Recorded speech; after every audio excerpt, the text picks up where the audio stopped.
दोस्तों, हम सबको लगता है मिडिल ईस्ट क्राइसिस का मतलब सिर्फ एक चीज होती है, वो है महंगा पेट्रोल। लेकिन असली खतरा वो नहीं जो आप अपनी कार में भरते हो।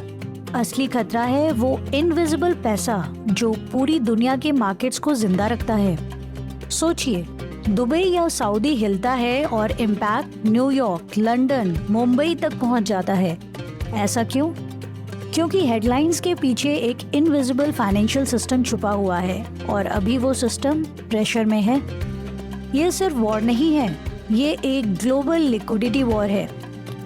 सबसे पहले समझते हैं सिस्टम का engine, petro dollar recycling. Gulf countries जब ऑयल बेचती हैं उनके पास बिलियंस ऑफ डॉलर्स आते हैं, लेकिन वो पैसा बैंक में पड़ा नहीं रहता। वो पैसा वापस मार्केट में आता है, यूएस स्टॉक्स, बॉन्ड्स और इंडिया जैसे मार्केट्स में इन्वेस्ट होकर।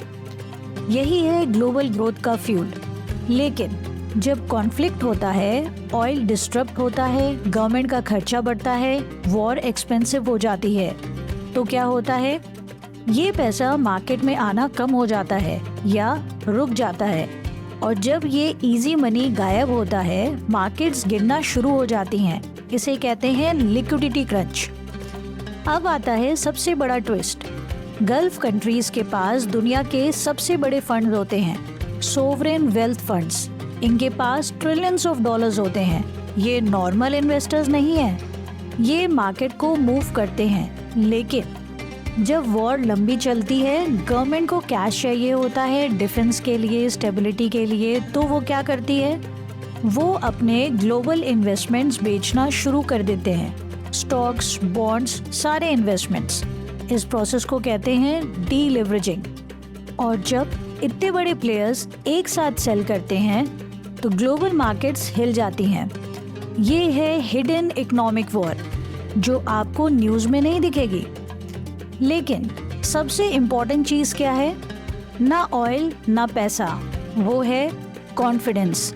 मार्केट ट्रस्ट पे चलती है। जब इन्वेस्टर्स को सेफ्टी फील होती है वो इन्वेस्ट करते हैं, लेकिन जैसे ही अनसर्टेनिटी आती है वो एग्जिट करते हैं। मिडिल ईस्ट जैसे सेंसिटिव रीजन में वॉर ट्रस्ट को तोड़ देता है।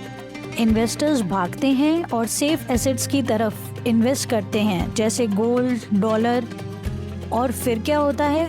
Panic selling. मार्केट्स गिरती हैं, सिर्फ रियलिटी की वजह से नहीं, फियर की वजह से। इसे कहते हैं रिस्क प्रीमियम का इंक्रीज। और जब फियर डोमिनेट करता है, स्ट्रॉन्ग इकोनॉमीज भी हिल जाती हैं। तो फाइनल बात क्या है? मिडिल ईस्ट क्राइसिस सिर्फ ऑयल का इशू नहीं है, ये ग्लोबल मनी फ्लो का इशू है, ये लिक्विडिटी का इशू है, ये कॉन्फिडेंस का इशू है। आपके इन्वेस्टमेंट्स, आपके म्यूचुअल फंड्स, इवन आपकी जॉब सिक्योरिटी, सब इस सिस्टम से कनेक्टेड हैं। और एक और रियलिटी जो हम इग्नोर कर देते हैं, मिलियंस ऑफ इंडियंस गल्फ में काम करते हैं, कंस्ट्रक्शन, ऑयल, सर्विसेज, हर सेक्टर में। उनकी सैलरी से ही इंडिया के कई घर चलते हैं। हर साल बिलियंस ऑफ डॉलर्स इंडिया आते हैं रेमिटेंसेस के थ्रू। लेकिन अगर क्राइसिस लंबी चलती है, जॉब स्लो हो जाती हैं, प्रोजेक्ट्स रुक जाते हैं और पैसा आना कम हो जाता है, इसका सीधा इम्पैक्ट इंडिया के हाउस होल्ड्स पर पड़ता है। यानी ये सिर्फ ग्लोबल मार्केट्स की कहानी नहीं है, ये आम आदमी की कहानी है। आज की दुनिया में एवरीथिंग इज इंटरकनेक्टेड। इसलिए जब गल्फ का फाइनेंशियल इंजन स्लो होता है, सिर्फ मार्केट्स नहीं गिरते, लोगों की इनकम गिरती है, अपॉर्चुनिटीज गिरती हैं, और सबसे डेंजरस चीज, कॉन्फिडेंस टूट जाता है। अगर आप हेडलाइंस के आगे का सच समझना चाहते हैं तो माइंडफ्लेक्स एकेडमी को सब्सक्राइब करें, क्योंकि नेक्स्ट टाइम जब आप न्यूज़ देखें, सिर्फ ये मत देखिए कि क्या हो रहा है, समझिए कि इसका इम्पैक्ट आपकी लाइफ पर क्या होने वाला है। क्योंकि इकोनॉमी सिर्फ नंबर्स नहीं होती, ये लोगों की जिंदगी होती है।